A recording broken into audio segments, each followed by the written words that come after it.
No vídeo de hoje, eu vou te mostrar como você pode pedir a rescisão indireta, quais são as etapas desse processo e, em média, quanto tempo leva. Meu nome é Alan, eu sou advogado trabalhista e aqui no canal você encontra tudo que o seu patrão não quer que você saiba. A rescisão indireta é um tipo de processo judicial em que você sai da empresa recebendo todos os seus direitos, como se você estivesse sendo mandado embora. Para pedir a rescisão indireta, é necessário que você tenha sofrido, ou de preferência que esteja sofrendo, alguma falta grave por parte da empresa. A falta grave mais comum é quando a empresa descumpre alguma obrigação do contrato de trabalho, como, por exemplo, não recolher o FGTS ou se recusar a assinar sua carteira de trabalho. Nesses casos, você pode mover um processo contra essa empresa e exigir a sua rescisão indireta. Nesse processo, você pede ao juiz que declare que o seu contrato de trabalho acabou por culpa da empresa e que ela pague todos os seus direitos rescisórios, inclusive os direitos que estavam pendentes durante o contrato de trabalho, como, por exemplo, aquele FGTS que não vinha sendo depositado. Para entrar com um processo desse tipo, você pode contratar um advogado trabalhista particular ou então solicitar ao sindicato da sua categoria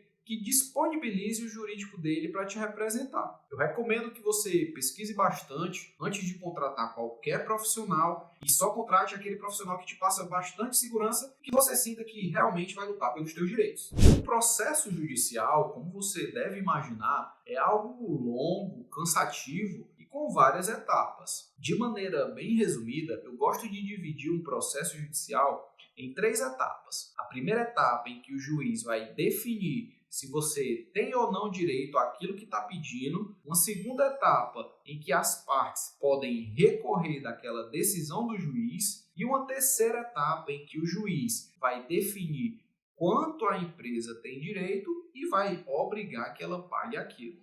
A primeira etapa do processo começa com a petição inicial, que é um documento feito pelo seu advogado em que ele conta a sua história, enumera os fundamentos e faz os seus pedidos. É como se fosse uma carta em que o seu advogado envia para o juiz dizendo mais ou menos assim: ô, seu juiz, meu cliente está trabalhando sem carteira assinada, recebendo um salário menor do que o mínimo e ele já não está mais aguentando essa situação. Considerando que a empresa não assinar a carteira de trabalho e pagar um valor inferior ao mínimo são faltas graves, ele quer exigir a sua rescisão indireta. Por isso, declarei que o contrato de trabalho dele acabou por culpa da empresa e mande que ela pague todos os seus direitos. Claro que o negócio é bem mais complexo do que isso, mas a lógica é mais ou menos assim. Esse documento é enviado através de um sistema eletrônico pela internet. E a partir do momento em que o seu advogado envia esse documento, é marcado automaticamente a primeira audiência. Essa primeira audiência vai ficar marcada em média de 3 a 7 meses para frente. Em seguida, o juiz vai mandar uma carta para a empresa em que você trabalha, informando que deve comparecer nessa audiência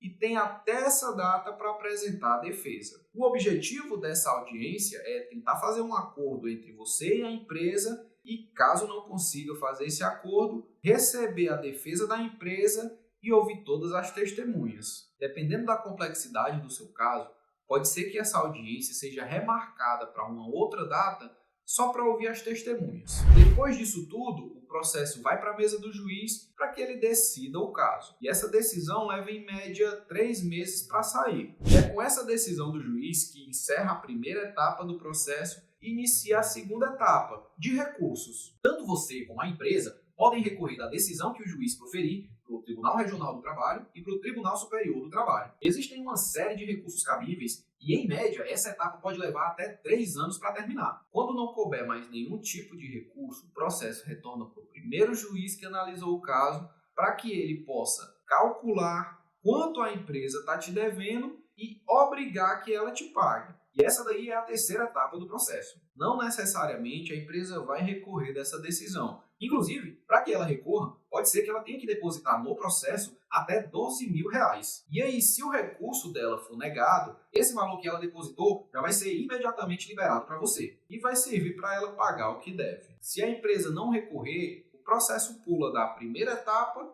direto para a terceira etapa. Esse aí é um brevíssimo resumo de como funciona o processo de rescisão indireta. É óbvio que um processo como esse é bem mais complexo e é cheio de ramificações, mas esse resumo é suficiente para você entender de maneira geral como é que funciona um processo como esse. E aí existem pelo menos 2 perguntas bem importantes que você tem que se fazer agora. E a primeira é se você precisa esperar todo esse tempo para para conseguir receber os seus direitos e sair da empresa? E a resposta é que sim. Pelo menos para receber os seus direitos, você vai ter que esperar até o fim do processo. Você até tem a opção de esperar o resultado da rescisão indireta sem trabalhar, de suspender a prestação de serviço. Mas fazendo isso, você não vai receber salário enquanto o processo não for julgado. Por isso, talvez seja mais interessante para você entrar com a rescisão indireta e continuar trabalhando normalmente. E sim, você pode continuar trabalhando na empresa normalmente, como se nada tivesse acontecendo até que o processo seja julgado. E eles não podem fazer nada com você em relação a isso. E a segunda pergunta que talvez você esteja se fazendo é quanto tempo que pode levar um processo como esse? E, em média, se a empresa recorrer até a última instância, processo como esse pode levar, em média, 3 anos. Mas se a empresa não recorrer e o processo for resolvido já na primeira instância, o prazo ele diminui bastante e fica em torno de 8 meses para se resolver. Claro, isso aqui são estimativas. Não existe um prazo mínimo ou máximo para que um processo se resolva. Eu espero que essas informações tenham te ajudado a entender um pouco melhor sobre a rescisão indireta. Se você ficou com alguma dúvida, deixa aqui nos comentários que eu vou ter o maior prazer de te responder. E se você gostou do vídeo, não esquece de se inscrever aqui no nosso canal. Assim o YouTube vai te avisar sempre que a gente publicar um conteúdo novo. Obrigado por assistir até aqui, um abraço e até o próximo vídeo.